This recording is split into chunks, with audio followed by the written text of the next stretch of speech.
Hey, good afternoon, everybody. Thank you so much for being here. And first off, I know this is a very unique spot to be in, but I'm hoping as our discussion continues and it starts to unfold, you see a reason of why we are in this spot.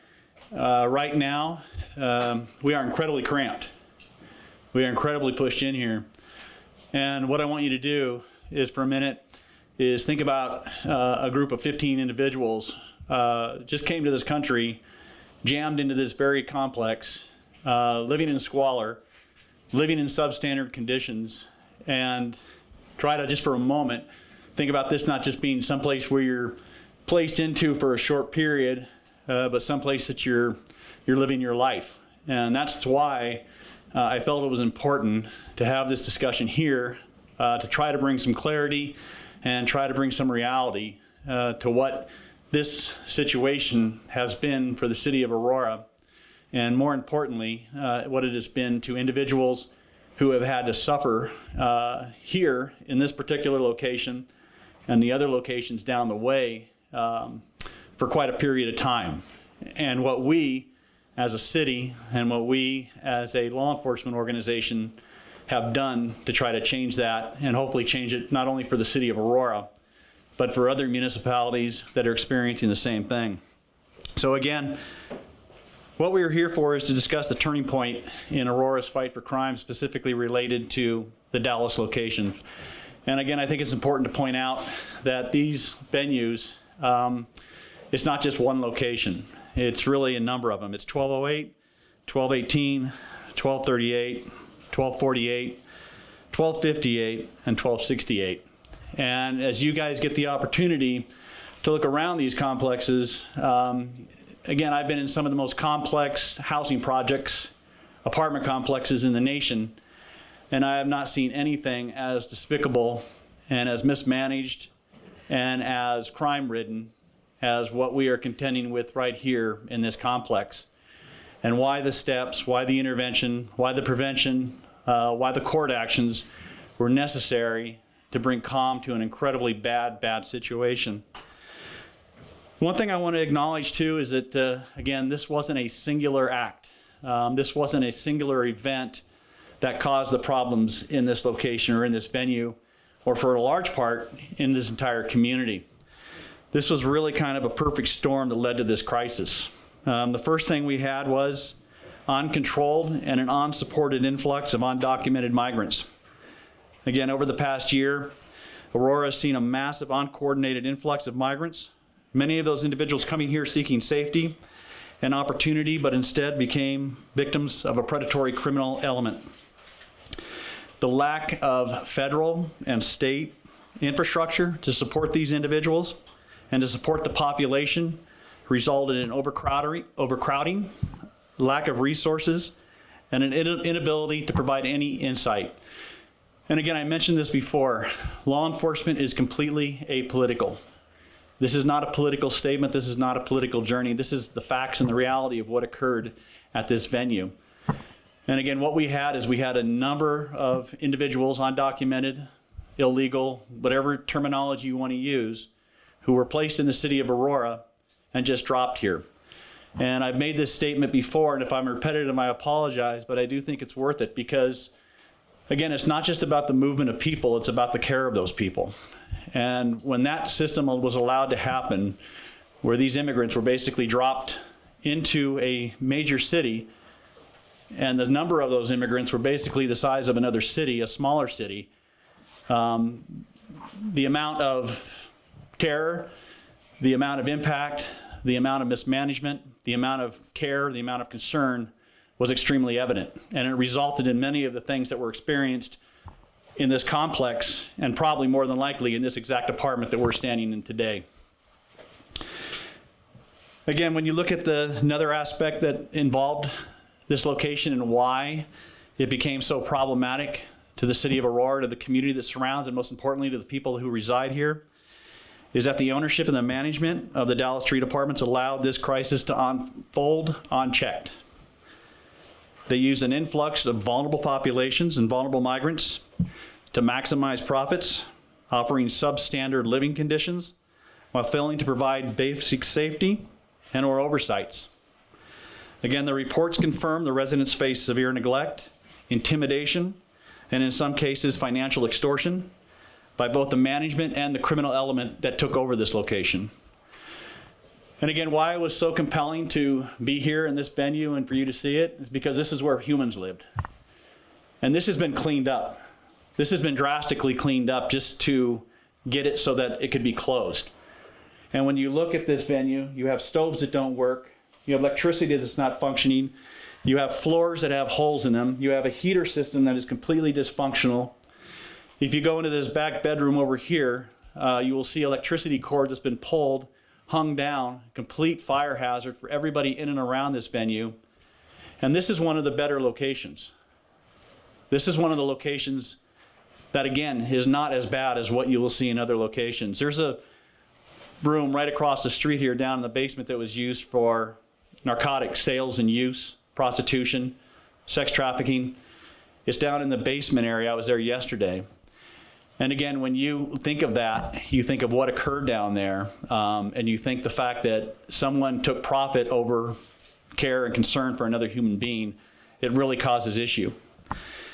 Another aspect that happened that kind of related to why this discussion is occurring today and why are we here, again, is the Venezuelan gang, TDA.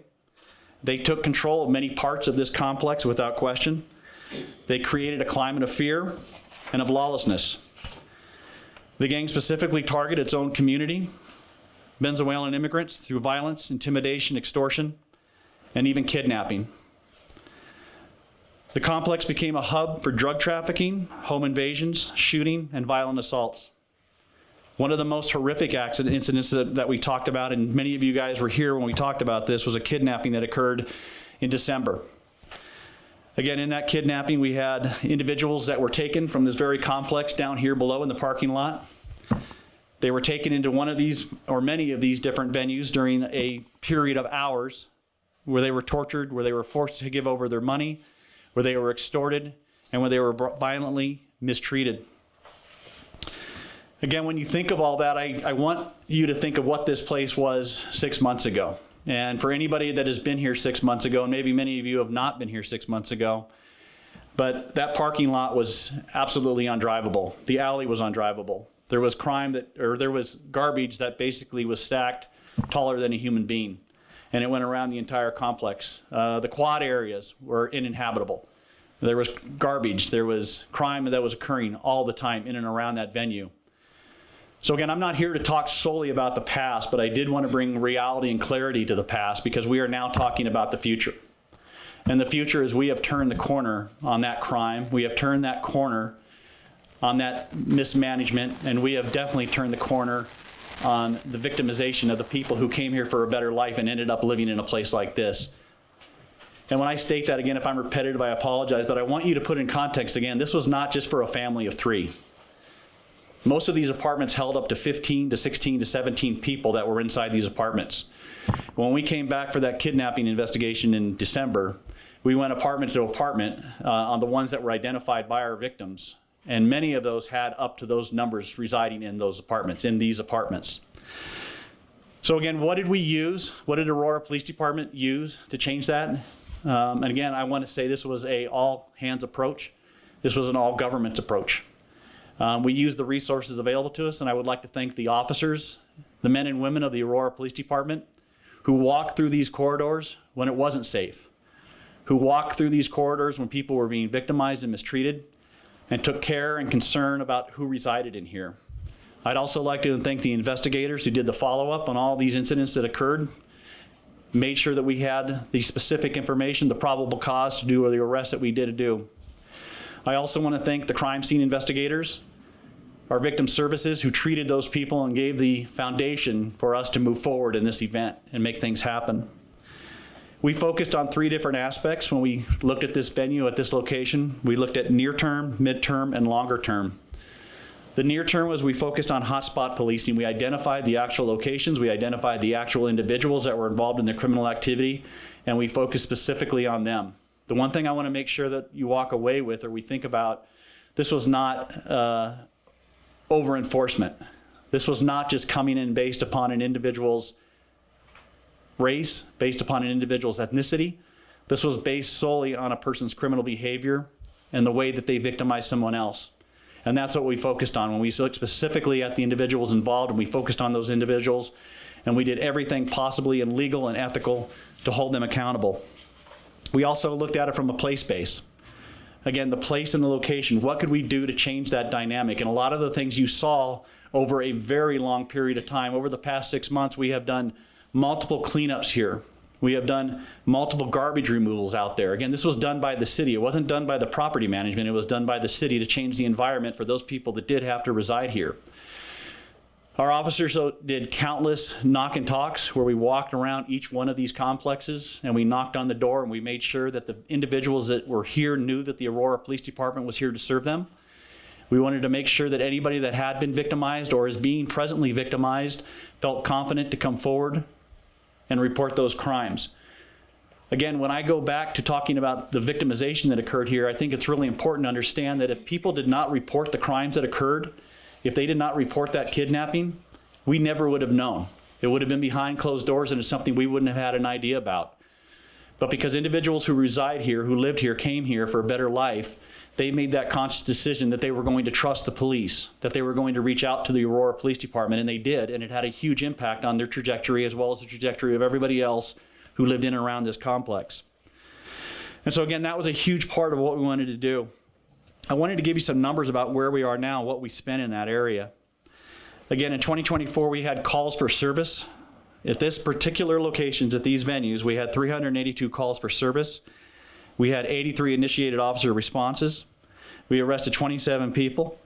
In 2025, again, our calls for service have dropped drastically since our intervention and since our prevention and since our presence. Year to date, we are down to 22 calls for service in and around this location. We have done 10 officer initiated calls for service.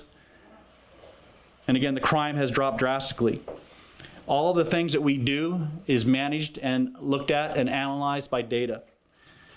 So in the month period, again, I know some of this is not going to make it, but I think it's really important you understand how much time and effort the Aurora Police Department put into this location, and the city supported this effort. These are the exact hours that we put into it. So we had our DART team, which is our assault team or our community outreach team. They spent 2.3 hours. We had our gang spend 11.7 hours. We had our PAR team, which is our community team, spend 30.5 hours. Our patrol spent 6.5. Our Special Operations Bureau spent 2 hours. Again, if you go down the month, it just keeps going. Gangs, 0.9. PAR, 21 hours. Patrol, 21 hours. SOB, 11.2 hours. DART, 7.9 hours. Patrol, 15 hours. SOB, 10 hours. DART, 8.6 hours. Gangs, 0.3 hours. PAR, 13.3 hours. Patrol, 26.2 hours. DART, 9 hours. PAR, 1 hour. Patrol, 3.5. SOB, 19.5. DART, 4.0 hours, PAR, 9.3 hours, and Patrol, 1.5 hours. Again, those are the time and the effort that was put in by the Aurora Police Department to change this behavior pattern of what was going on here. It didn't something that happened overnight. It wasn't quick. But again, it resulted in the apprehension of individuals that were violent, that were predatory, that were picking on and abusing their own people, their own race, their own ethnicity. And again, it stopped that problem, and I hope it stops it in the long term. Another aspect that we looked for, again, when we approached this was specifically the community policing aspect. And I talked about that a little bit, but we wanted to make sure that people in this community, again, even though they were going through the trauma, they were going through the issues, they knew that the police department was here. And so we spent an exorbitant amount of time making sure that those people who located here, who have subsequently been relocated, know that they did it in the best faith.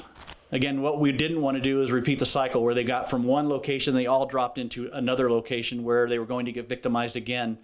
And so the city had taken great lengths to make sure that the individuals who resided here were giving money to relocate to a location, or if they wanted to, out of state. The city spent over approximately $94,000 for that relocation process. And so again, when you hear the voice of people saying, oh, it was a hurry up offense thing, there was no planning to it, there was no preparation to it, that is a complete falsehood. The city did extensive work to make sure that the individuals who resided here had the opportunity to locate to a location where the same victimization would not occur somewhere in and around the city of Aurora. They had the opportunity to leave, and all of that was funded by money from the city of Aurora. While this complex was going through the transition, there was approximately about $360,000 that was spent to make this an habitable location, because it was not habitable when the city of Aurora took this over. There was no water, there was no sewage, there was no electricity. And so again, those modifications, that amount of money, approximately $400,000 that could have been used for many other things in the city of Aurora, could have been used for improved law enforcement, parks, recreation, a myriad of different things, had to go into this complex based upon the mismanagement of this complex and what we had to contend and deal with. Another aspect, again, that finally brought closure to this, which I hope will have long sustaining effect, was the criminal nuisance order. Again, due to the ongoing severity of criminal activity and the absolute failure of the property management. In order to remedy the situation, a few weeks ago, I issued a criminal nuisance closure order on this complex. That means that this property is shut down. When you leave, when the cameras are packed up and you guys step out this door, our property management team is going to put the final nail, the final board on this apartment, and it will be shut. And it's going to be shut until either the property management is changed or the properties take accountability for what they are doing and how they are doing it, and this place becomes a habitable dwelling, not to continue the repetitive cycle of mismanagement, of almost a slumlord situation where people come here looking for a home and end up getting victimized. So again, that's what that criminal nuisance was about and what it held so importantly for. The last thing I want to talk about, again, when I talk about a turning point for Aurora, again, this is about holding criminals accountable, regardless of your immigration status.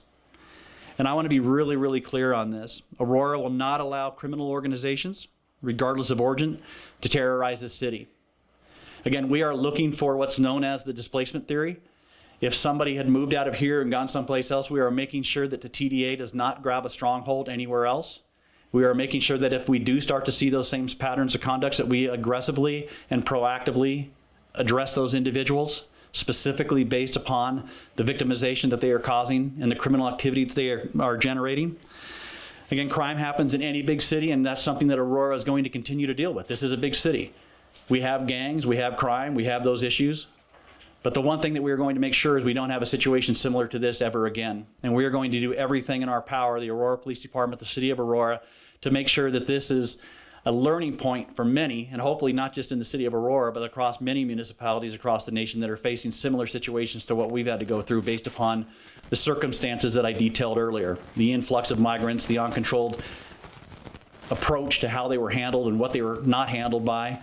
The fact that these individuals were put in incredibly complex situations that allowed for them to be victimized when it was completely unnecessary and unwarranted. I also want to say, to make sure again that we have a commitment to public safety, and again the City of Aurora will keep this from occurring again without question. We have stronger oversight, we have stricter enforcement that you can see it's active today in this venue as we speak. And again, we will do whatever it takes. We will work with any federal agency, any state agency, to ensure that individuals, regardless of their status, documented, undocumented, legal, illegal, makes no difference. If they are victimizing somebody, we will hold them accountable, and we will use any force or any type of tool available to make sure that they are not hurting other individuals, state, local, or federal. Again, the closing message to the victims that were here: we heard you, we understood what you were going through, and we put every effort that we could to address your situation once we became aware of it. The fact that we are now in this vacant complex, and again, there's many that go down this road, and I'm sure as you walk out, you might get pictures of them. It's those ones that I detailed, all of them. Again, in each one, they could probably tell a story of someone who was mistreated or victimized or bullied or not cared for. And again, we heard that, and we stopped that. And we're never gonna let that happen again. The one thing also I want to say to the population that resided in and around this community here, in and around this exact apartment complex, in this very apartment itself, is that no matter your immigration status, the Aurora Police Department is here to serve you. So again, if you are a victim of a crime anywhere, please let us know so that we can serve you, so that we can protect you, and that we can provide the resources that you need to live a life that you are searching for. To the suspects, again, I want to say again, the victimization that you did, it was appalling. To the gang members that were here, that resided here, that mistreated the people that actually fled to this country along with you, It is disgraceful and disgusting. The Aurora Police Department will not let you take root in the city of Aurora. We will not tolerate your behavior, and we will do everything in our power to make sure that you are held accountable. You will not have free reign in the city of Aurora. We will arrest you, we will detain you as quickly and as effectively and as morally and ethically and constitutionally as possible, as quickly as possible. To the people in and around the city of Aurora, again, we heard what was going on here. We heard your cries, we heard your calls for service, and we responded.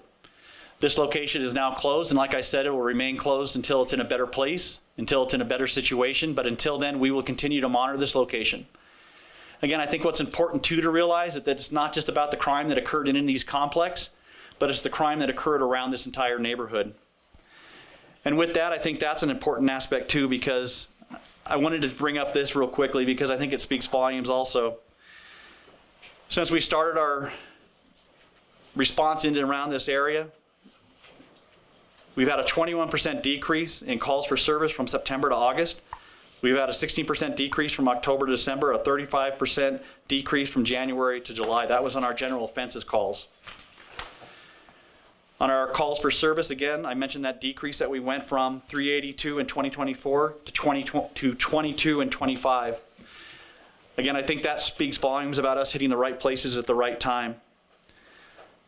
Our crime rate in Aurora is something I think is also important to think about because it's not just the location, but it's what crime was generated out of this location. Right now, we are at approximately a 20% decrease in crime in the city of Aurora overall. Aurora has truly turned the corner in this venue, and we are doing an incredible job as far as fighting crime in the entire city. And so I want people to know that they're safe. I want people to know that we understood what was occurring here, and we effectively and quickly addressed it as fast as possible, and we will continue to do so in the future. So with that, I appreciate you being here. I appreciate the time that you've given. I appreciate the fact that you've jammed yourself into this small complex. And any questions, I'd be happy to answer. Yes? Yes, sir. Megan from Blue Line Boys with another post. Do you have any updates on where the residents ended up? Yeah, that was handled through the city. And again, they were located at various different locations throughout the city. Where specifically, that's with the property management company. Again, they had to go through a vetting process of being able to give their name and identification, not for any type of intervention process, but just so that they could get located to someplace and we could keep track and make sure what happened originally here, which was not under the control of Aurora, didn't happen again. Yes, sir. What kind of rent was charged for a room like this? Do we have any idea? You know what? I don't have specifics on that, but what I do know is that many of the people that we talked to, many of the people that I talked to, the first day I got here, I was in this apartment complex downstairs, and we started talking about the rent. And what we also found is that not only were they paying a rent, which was pretty high as I recall, and I don't want to give specifics, I don't want to give bad information, but it was somewhere in the area of 15, somewhere around there, I believe. But then they were also, every other second week, they were getting extorted for rent again on top of it. So it wasn't just a one-time thing. And that's something I want to bring up too. Again, since this has started, since this has become a vocal point for a lot of activists and a lot of activity in and around this area. And we've had marches that have started up at Colfax, and they marched down to here talking about the protest of immigration and deportation. Again, I think the clarity and the reality compared to what they are protesting, I think it speaks volumes about their silence when there was actually victims here, when there was crime here, when there was activity here, where I never saw one protest, where I never saw one gathering demanding the justice for the people that lived here. The only thing I see is the misinformation to the people that resided here by those same activist groups. Wherever they get that title from, I have no idea. But those same activist groups who came here and tried to dissuade people from leaving this location and saying that it was all a ploy for deportation or it was all a ploy for something else, again, that caused the moral panic that unfortunately many of these people who were already confused got even more confused by this so-called interventionist or these activists who came on the betterment of the people who lived here, which was a complete fallacy and a complete falsehood. The people that were here were treated fairly. They were given a new opportunity to move out of this plight-ridden location into another venue somewhere in Aurora. Again, we have hundreds of complexes, apartment complexes in Aurora. This is the only one that has caused the major commotion and the major problems and the major crime that we are dealing with. Yeah, others have problems, others have issues, but nothing has been concentrated as this. And so when I see those activists out here rallying in the front of the streets or going around door to door or even having the conversations with you and giving misinformation about what they perceive or what they think, they don't ever have to show data. They don't have to give details. They don't have to give factual information. It just comes out of their mouth and all of a sudden it's real. Well, I'm giving you factual, detailed, specific information. And each of it can be validated. Each of it can be looked at by bills. It can be looked at by CMS systems, RMS systems, CAD analysis, a myriad of different things that is 100% valid. It's not misinformation. It's not panic. It's not a knee-jerk. It is the validity to what evidence-based policing is about and what actually occurred in this venue. So again, that to me is something really important to think about as well. Any other questions? Chief, how many people were relocated and what was the extent of the criminal operation here? At the final closure, again, don't forget that nuisance order that was signed probably about a month ago. So many people left on their own volition. They just decided to go and leave and do what they had to do. At the final closure, I believe it was 85 families that moved or 85 individuals that moved. And the extent of the criminal activity, I think it was intense. I think it's probably far above the norm for Aurora. I think it's far above the norm for many major cities. And I think that the disruption was warranted, it was needed, and I think it provided for the safety of the people who resided here. Again, it's not just the gang activity. It's how that gang activity unfolded. It's the complete anonymity of the individuals that were involved in that. Again, there's no specific TDA tattoo. There's no specific TDA uniform that they wear. So again, trying to understand them and identify them was a struggle in the first place. Once we did start to understand that and start to look at that again, you start to see what impact that they had. And their crime went far beyond just street crimes. We dealt with robberies that occurred up and around Colfax. We dealt with sexual exploitation that occurred. We dealt with narcotic sales. We dealt with kidnapping. The myriad of what they were involved in and the level that they are involved in goes far beyond what you would just consider a normal street activity. And not only that, but the transitory nature of what they do. They were not located or isolated just to this complex or just to Aurora. They felt, from what we could see during some investigations, is that they feel very free bouncing from one city to another city. I hope that answers it. Any other questions? Yeah, you've repeatedly said that people have been dropped off or placed here in Aurora. What evidence do you have to back up that claim? The evidence is that 40,000 people came into the metropolitan area of Denver. Out of those 40,000 people, a number of people somehow came onto this location. Again, Denver is an extremely, extremely diverse community. This is probably one of the most diverse communities I've ever seen in my life. But as far as seeing the influx of what occurred actually at this location, there is court processes that are going on right now to try to track that back actually to the other cities that were involved in bringing those bodies here without any type of coordination, without any type of communication, or without any type of instruction. When you look at specific evidence, again, I think a lot of that is going to play out over the months and the years as this continues to go through the court process. And I think that information is probably all free and available. It's just going to be up to you to take a look at it and to verify that. Any other questions, sir, in the back? Yeah, I'm from the New York Times Magazine. My name's Ted Conover. And I think, excuse me, the country was kind of shocked when Tren de Aragua returned here in mid-December. I think after that viral video, everyone thought, wow, huge response to that, they're gone. But they weren't. And could you just speak to their persistence and the difficulty of getting rid of them? Yeah, I don't think they were ever gone from here, to be honest with you. I think, again, there was all the individuals except for one, which we believe left the country from that video, which again occurred 2 buildings down. If you go 2 buildings down and up, that's where that actually occurred. I don't think they ever left here. I think they were entrenched in here. And it's like I said, it was hard to identify them. And many of the people that were here didn't feel comfortable enough to come forward to police. And that's one message that I want to give repeatedly over and over. Again, we cannot serve you, we cannot help you unless you trust police enough to come forward. Again, we are not here on your immigration status. We are here if you have been victimized. So when you talk about, did they ever leave? They didn't leave. They were here. Matter of fact, when we came back on that kidnapping back in December, one of the individuals that was on that tape was in one of these apartments that we came into. And I want to kind of, again, speak about that because that response was a response that was based upon that actions of those individuals. We came back here, and there's been a term that's been used on that quite a bit is, oh, that was a raid. Well, that was nothing to do with a raid. That had something to do with the fact that 2 individuals were kidnapped, were mistreated, were bullied, were tortured in one of these venues. And we came back systematically working on the information of those victims to identify the apartments that they were taken to, that they were mistreated at, and they were criminalized at. And we came specifically to those apartments only and focused only on those individuals that were involved in that criminal activity. During that day, one of those individuals who came out was actually wearing a female's dress and or female's clothing and a wig to try to hide. And that was one of those individuals that was not only involved in the kidnapping, but was also involved in that videotape that went across the nation. So right now, again, with the arrest, with the activity that occurred from that event, with the activity that I detailed that took place months and months before, ever since September, that was what really finally weeded out many of them, apprehended many of them, and caused many of them to leave and go other places. Can you say from a police standpoint, just for this building, the security, what's going to happen next, and the neighbors that live in this area, continue to live in this area, how they should feel safe even with this building now shuttered? Yep. Well, I hope, and I truly mean this from the bottom of my heart, I hope the people in this community feel much safer right now. Because again, this is now a controlled area. We are not going to just button this up and then walk away and leave it. There is going to be security that is here. There's cameras that are here.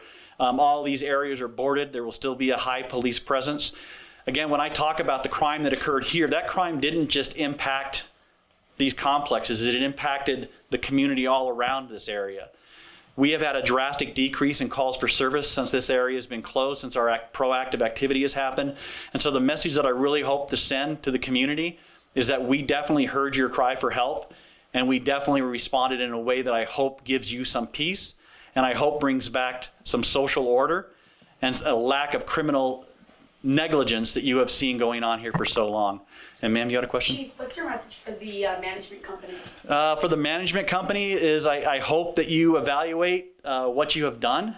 Again, the city is moving forward on that process. Our city attorney is actively engaged in litigation in the court process with them. I believe that the judge just last week did a contempt of court because none of the attorneys from the property management company showed up to the court hearing. And I hope, one, you take accountability for this. And two, if you don't, I think that there's going to be legal ramifications that the city of Aurora is willing to spend the time and effort to hold you accountable to your actions that cause so much harm, that cause so much victimization, and cause so much cruelty to this community. Even if they do take accountability and are allowed to operate buildings, do you think the community here should feel safe if that happens, if they're allowed to operate buildings in Aurora again? I wouldn't. I wouldn't have none of my family live in any buildings that they were anywhere near. I would have none of my friends. I wouldn't give advice to anybody to be involved in any complex or any situation that management company has any fingertips touching, part of, or anything around. I think that this speaks volumes. And again, that's why I wanted you here. That's why I was hoping to have this here. It's not for theatrics. It's to give you a reality picture of what this is, because what you hear out on the streets, what you hear from different groups, what you hear from activists, isn't the reality of what people had to live in this complex. And again, now it's clean. I mean, it's as clean as it's ever been probably.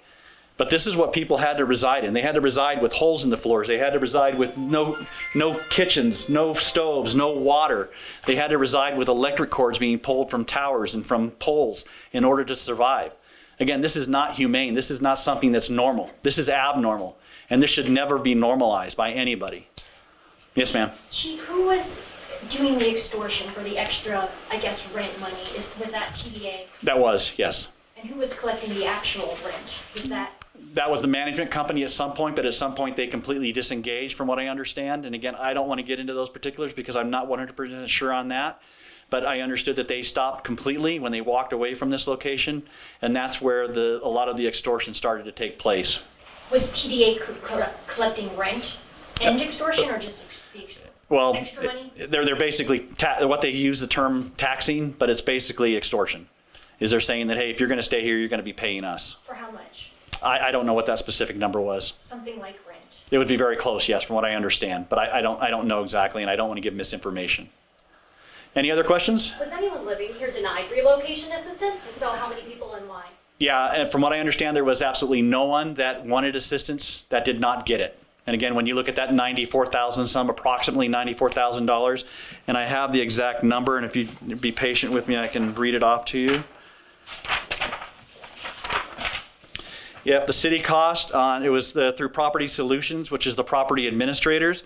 They paid $94,375 for relocation costs to anybody who wanted it.